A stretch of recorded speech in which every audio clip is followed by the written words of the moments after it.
Art King, here I come. Hello, music fans, music collectors, and all hobbyists. Welcome to the Car King Sports and Variety Show. I am your host, the Catman, Brian Cataquet, a.k.a. the Car King. We are live on ABC's KMET 1490 AM.com. Your number one spot right here for news and talk on the West Coast. I thank everyone for tuning in this morning. On a telephone line, I welcome to the program acclaimed keyboardist, guitarist for the popular prog rock band Pangaea. I welcome in Corey Schenck. Corey, Brian C., honored to have you. Hi, Brian. Thanks for having me on. I really appreciate this. How are you doing? Yeah, everything's good. Absolutely. My pleasure. And, you know, before we get into the new album, Corey, for those listening who may not have heard of Pangaea, I mean, if you will, give us a little bio on the formation of Pangaea and its members. Yeah, sure. So this band actually started in 1989, and by 91 we had found our direction, which I guess is what people are going to say is progressive rock. Besides myself on keyboards and guitar, the band also includes my brother Andi Schenck on drums, bassist Ron Poulsen, vocalist Steve Osborn, guitarist, vocalist Darrell Masingale, and we have a new sixth member who joined last October, also playing guitar and keyboard, Scott Drawn. And the six of us make the band. Five of us have been playing together, since 1991, 1989, that area. Yeah, that's amazing. So what is it? This marks the 35th anniversary of Pangaea? Yes, this is our 35th anniversary. We reconvened, got back together in 2021 after a hiatus. We've done a few albums that were released internationally throughout the 90s and early 2000s, and we recorded a new album, and we put it out this year, actually just in May. So, yeah, 35th anniversary and brand new album. Very nice. And Beowulf, from what I'm reading, now this was first debuted at a Hall of Fame performance, right? Yeah, May 23rd, we got the chance to play at the Oklahoma Music Hall of Fame. Even though I'm in Texas now, along with three of the other band members, we actually got our start in Tulsa, Oklahoma. That's where we started back in '89. And we got a show at the Hall of Fame there in Muskogee, and we played a 2-hour concert, about, I think it was 20 songs and of our music, and 4 of those 20 songs were off the new album Beowulf. And we released the album that night, so at the show. Amazing. Now, what was the initial reaction of the crowd? Excitement, enjoyment?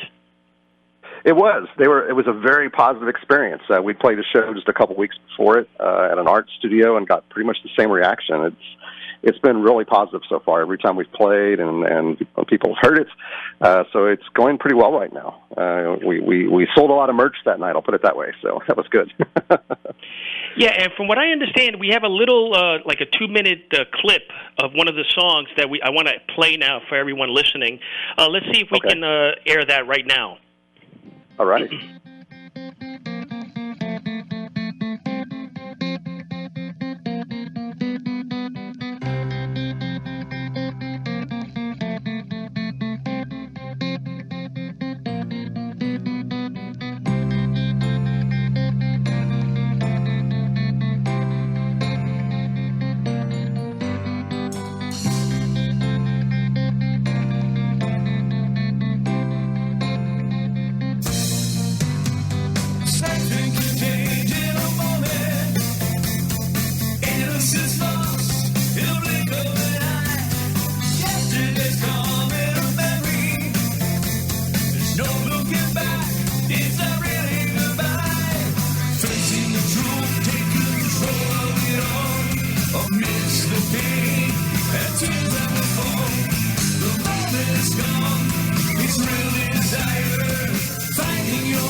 Some days will be tough, some nights will be long. The road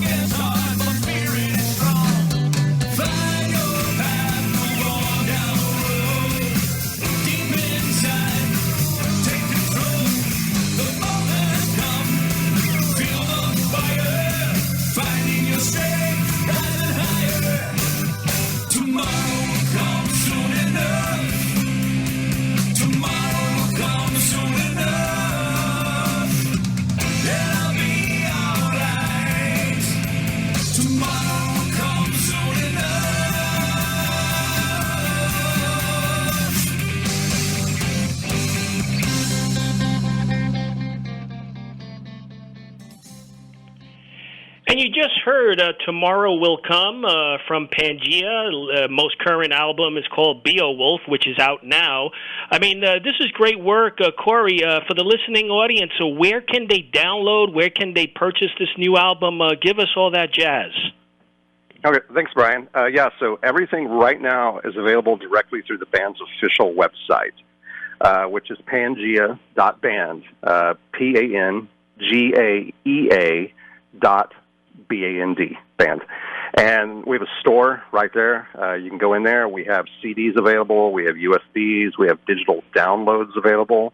Every album from our past and Beowulf is on there. And we even have singles. If you just like one song, you can download one song. There's other merch as well, but it's all right there at our official website, and you can also just listen to stuff. We have songs posted and videos posted and all types of information like that as well. So now you wrote a lot of the music in this new album. Talk a little bit about your writing experience. I mean, how does one, create the ideas to come up with, a popular hit? I mean, is this something that just comes, automatically or instinctively? I wish. That has happened on occasion. I write a majority of the music, but it's always different. Some of the songs come, like that song we just heard, Tomorrow Will Come, started as that opening guitar riff. And I was just playing on that riff, and I came up with chords, and the melody came, and the words came. And other ones, there have been a few in the past, and there's that have actually just all come to me at one time. It was just like, wow, there's the song. I have to write this down at this point. But other ones, it might be a lyric first or some kind of a hook, like a guitar riff. And it's different every time. And then I just take it and develop it. In the case of Tomorrow Will Come, I'd written a lot of that song. I brought it to the band and presented it to them, and then they loved it. They jumped in, and they all started kind of putting their stamp on it, and they helped me with that one. But it's a little different every time. Yeah. And you like you mentioned, your brother's part of the band. I mean, how is it playing with your brother? I mean, do you come to agreements all the time, disagreements? How is it playing with your brother? It's great. I mean, my brother and I are very close, and we started this band. We put it together. And we kind of, we've always had that bond. And, we've had disagreements, and just like we have with anyone else in the group. But that's normal. And a lot of times, I think, sometimes those disagreements, that friction leads to a positive result. Because when you're collaborating with somebody, I mean, collaboration, it should be kind of, people with the same goal, but with different ways of getting there, or different thoughts. I mean, it's, if you were all just thinking the same way, I think you'd get stagnant and not go anywhere. And I think actually today, we even all of us get along even better than we did 30 years ago or whatever, so it's even a tighter bond now. Yeah. Yeah. Yeah. We have to remind everyone, I mean, you guys are not, you guys been around 35 years. I mean, this is not like an overnight success. I mean, you guys are well acclaimed, been around 35 years, so you know what you're doing. Yeah, we have been around a while. I always kind of liken it to like if you think of like baseball, maybe I was telling somebody one time, we're like one of those minor league baseball teams. Not everybody's heard of us. We haven't won the World Series, but we're around. We're still there. We're still playing. We have our fan base, and we still create our ideas. But yeah, we have been around a while. Yeah, and, just reading some of the reviews on Beowulf, I mean, it's getting a lot of positive reviews, especially internationally, England, Poland, Germany. I mean, the track, which is really an opener, an eye-opener for me, was Something Happened Yesterday. I mean, what a monster tune. I mean, how did that song come about? Actually, well, that's interesting. That song actually comes off our third album. That's on an album called A Time and a Place. Yeah, but it is the lead-off track, and we do play it in concert. That actually is one of those songs that just came to me. I can give you a quick story on that. I was on a vacation. I was in Colorado, and we were in the mountains. I was actually horseback riding, like, on a mountain. And I came to this one view that was just absolutely stunning. It was kind of in the morning. I was on top of this mountain on this horse. I had this beautiful view of the landscape, as far as you could see, and this melody and these words just popped in my head. And I was like, oh no. And I started listening, and it was there. So we finished the horseback trail. I went straight back to the cabin I was staying in and wrote it down. And it really just came to me at one time. It really did. Yeah. I mean, it has to be one of your classic songs. I mean, definitely my favorite. I had to bring that song up. It's a monster track. So now, what's down the pipeline for you guys? Are you guys touring? Are you guys promoting this album more? What's your tour schedule like? So with shows, there is nothing in stone right now. We've played some shows, and currently we are trying to set some things up. It's logistics, it's finances, and all these types of things. But we are looking at some different avenues on how we're going to be playing this thing live. Like right now, we're doing that. Yeah. But I can't really say anything because nothing's in stone. So, Yeah, and then now you took a couple of years off on hiatus, right? So this is your first album since a couple of years ago, right? Yeah, it's been a while. Yeah, so we our first album we released was way back in I think '96, so our first international record, and that was The Rite of Passage. And we followed that 2 years later, and then another one, and we recorded a fourth one also with our producer Robert Berry. And then we were playing in support of that one before it got released. Is when we took our break, so that one never got released yet. Then we reconvened, and as I mentioned, we got back together. We all we met. And to say we all want to do this again, and we jumped on it. We're rehearsing the old music, and before you knew it, these new song ideas were coming to us. I had several songs. My brother had a couple. The lead singer, Steve Osborn, had a couple, and we said, let's do a new album. So that was what got this whole thing going. It was just this passion to play together, and these fresh new ideas that we all brought in. And you mentioned Robert Berry, who's credited with, Greg Kihn and Keith Emerson. How did Robert Berry get a hold of you? Yeah, that's a funny one. So this goes way back to 1995. We had been kind of self-producing demos and even cassette and CD releases for 4 years or so. And this fan of ours that lived in Oklahoma with us, a guy named Paul, he really liked our band. He came to every show. He was a progressive rock, diehard. He loves prog rock. And somehow this guy knows people. He knew Robert Berry. He knew Rick Wakeman and John Wetton and Keith Emerson. He talked to these people, and he met them. And he sent Robert a 4-song EP that we had just recorded, and we had just released it. We actually got that one produced by a guy named Walt Bowers, who he at one time had played keyboards for the Osmond family. So that was our first producer with real business experience. And then that little 4-song CD wound up in Robert Berry's hands. He called us on the phone, I think it was around October of 95, and we just started talking, and he said, why don't you guys maybe come out just for a few days, and we'll see if there's even a relationship here. Do you guys like me? Do I actually like you? Because he still liked the music. And so in April of 96, we flew out to California, and we met Robert, and we worked at his studio there in California, Soundtech. We recorded about 3 demo songs, and we were like, we got to do this. There was just this spark right away. I think he felt it, we felt it. So that was in April, and then that same August of 96, we're back for 15 days recording our first album with him, The Rite of Passage.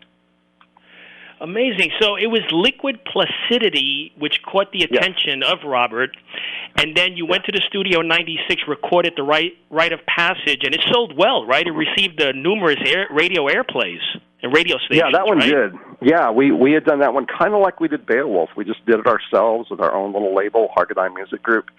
And that really got the ball rolling. We found everyone in this was 96, so that the internet wasn't quite the internet it is today.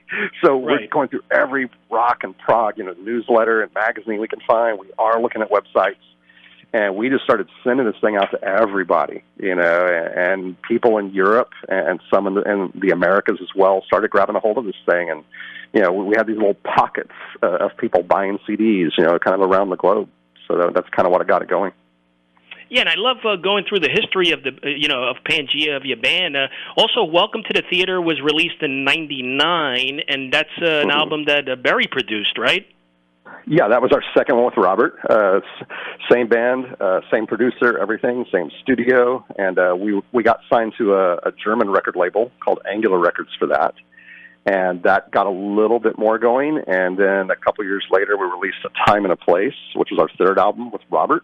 He produced it again, and that got picked up by the French label Pangaea Records. So they helped us out with that one. Mm-hmm. Amazing. Now, what about the something I read in 2008 at the Houston Dynamo soccer match in front of 12,000 people?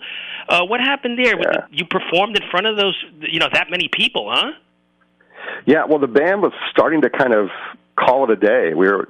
Basically life was getting in the way. Guys were, starting families and other careers were going. And we got this invite to play the soccer game in the MLS. And we live here in Houston, and we got invited to play this Houston Dynamo game. So we set up right there at the stadium when you're walking in, right at the main entrances, and we're on this, I don't know, it was some of the Budweiser Coors stage, and we're up there playing our music, and it was pretty cool. I mean, that was the biggest crowd I ever played to. So, yeah, it's cool. I mean, that is really neat. And then have the band has a little bit of history here with Dan Aykroyd's brother. Talk a little bit about that. Yeah, so that was around the same time as that Dynamo gig. It was just before it, actually. We were working with a guy in Hollywood named Dito Godwin. Dito was also a producer and a manager type, and he was kind of helping us get in that L.A. scene. And we had done some recording with him and some work with him and showcases out there. And he thought it would be a good idea to kind of give ourselves more live opportunities by playing acoustic versions of our own songs. So we had come up with these acoustic arrangements of songs, and now we were getting to play at Borders bookstores, if you remember that book chain that was out years ago, and different cafes and stuff. So we're playing rock venues and stuff. We're also playing like a bookstore. And Dito then said, hey, let's record this acoustic stuff. So he set up this acoustic session. We recorded 5 songs at this huge home in the Hollywood Hills. And we show up, and, it was the home of Peter. I was told by them, and I met one of them, it was the home that Peter and Dan Aykroyd owned that they came to do their work at. My understanding was they didn't live there. I mean, it was a nice house, but they came there to do their work on their scripts and their screenplays and their skits for TV shows, whatever they're working on. So we were recording right there, in this big living room space with this a mobile audio recording unit by Vortex. And each morning as we're setting up, Peter Aykroyd would come in and stop by and talk to us a minute, and then he'd head on upstairs to go do his work. So yeah, that was pretty cool, and different. It was very different. So yeah, definitely memorable. We're talking with Corey Schenck of Pangaea. So Corey, you must have seen 35 years in the business. You must have seen a lot of changes in the music business. Besides all this digital downloading and all this digital platforms, what else you think has changed in the music industry? Well, yeah, that would be the biggest, right? And I guess what that has kind of done, it's really put the onus on artists to find other ways of marketing their music. Because so many people today, they want to, go into streaming services and pay that small monthly fee and just listen to as much as they can. Of course, as we know, the artists, across the board, don't even get paid a peanuts, for their songs on that. It's insane. So I think you realize you have to find ways to market differently, and you have to change with the industry. And I think playing live is a way to do that. So ticket sales or, guarantees, also your merchandise, selling it at the gigs, at the shows, and through your stores and whatnot. So you kind of have to find other ways to do it. That would be the biggest one for sure. And also kind of the recording process.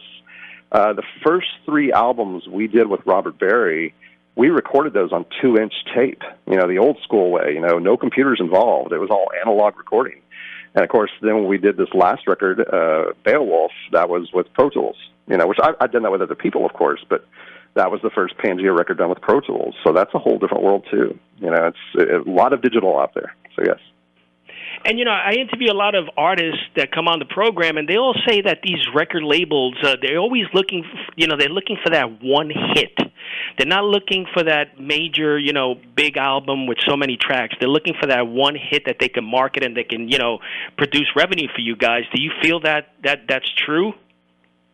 Oh, I think it is. I mean, if you look today, a lot of artists they'll even just put out a single. In certain genres, people don't even hardly release albums anymore. If they do, it might be like an EP, like 4 songs. So I think the market has changed a little bit. Now, there are certain genres like prog rock and heavy metal and stuff that, the fan base is still kind of old school. They do want the album, and they want that physical thing in their hand, like a vinyl or a CD. But you kind of have to look at the market. It is very different. And I think a lot of people are focused on just that one strong single now, as opposed to, say, a complete album in a lot of fields. Yeah, and that puts a lot of pressure on like a guy like yourself. I mean, you really have to come up with some creativity and with something attractive for the listening audience. Right. Yeah, definitely changes your approach in writing. Yeah. Unbelievable. So, out of all the tours that you've done, the gigs that you played, what are you most proud of? That would be tough. Probably because it's fresh in my head. I really did. I know it's the most recent one, but that show we played May 23rd at the Oklahoma Hall of Fame, it was great. And I think what I'm most proud of was we got the original 5 members back together after a long break.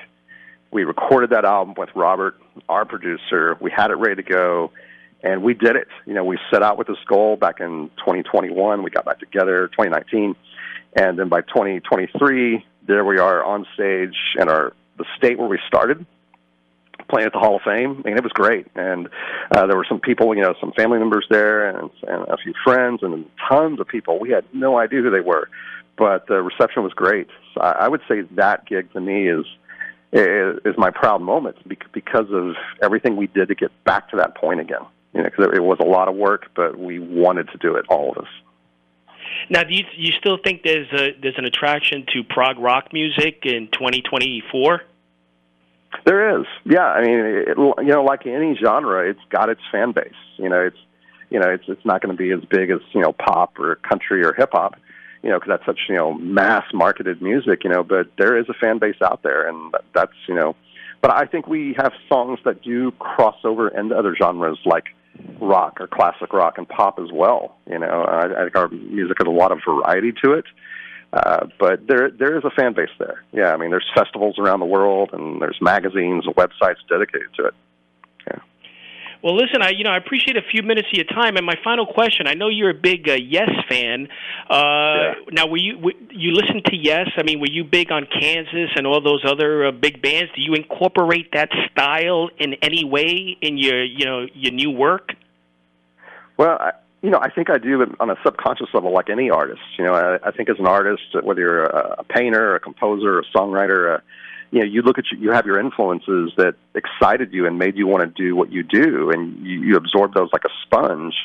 But then you have to kind of turn that into your own thing. You can't just sound like a copy of someone, because then you're not going to be unique.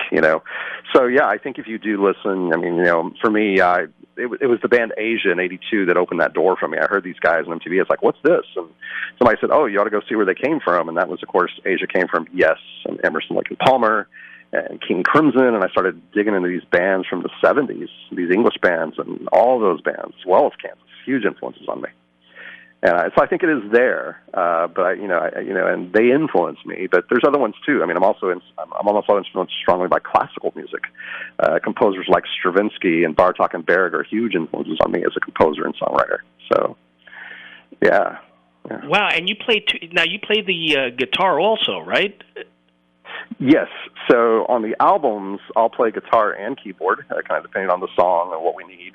But live, if you see us live, I'm strictly on keyboards. And that's why we hired a 6-member Scott Drawn, who is helping by playing all the guitar parts that I cannot do live. So he is now a member of this band, covering parts we could not do, because we do not want to use backtracks of any kind. We want the music to all be live, whether it's a perfect song or it's got mistakes in the tune live. We want it to be there, and we're playing everything. Interesting. So you play keys and guitar, and your brother is the drummer, right? Andi is the drummer, yes. Mm-hmm. And he's the drummer. So very quickly, so what got you into, how did you get into the keyboards and then to the guitar? Well, I got into guitar first when I was in high school. I thought it'd be, kind of a cool thing to do, and I saw people that played it, and I was excited about it. And in high school, I was mowing yards to raise money, and I saved a bunch of lawn mowing money. And my dad drove me to a guitar shop, and I bought my first guitar. Started taking lessons. started taking lessons right away and just fell in love with it. And I went off to college and applied to be a music major. I was way behind the game, but practiced as hard as I could, and just fell in love with it. And the keyboards came after the guitar. But, yeah, just fell in love with it. Excellent work. Listen, I really appreciate your time. The new album is called Beowulf by Pangaea. We just spoke with Corey Schenck, keyboardist and guitarist. I appreciate your time. Thank you, Brian. I really appreciate your time, too, and thank you for having me on here. My pleasure. Until next week, happy collecting to all.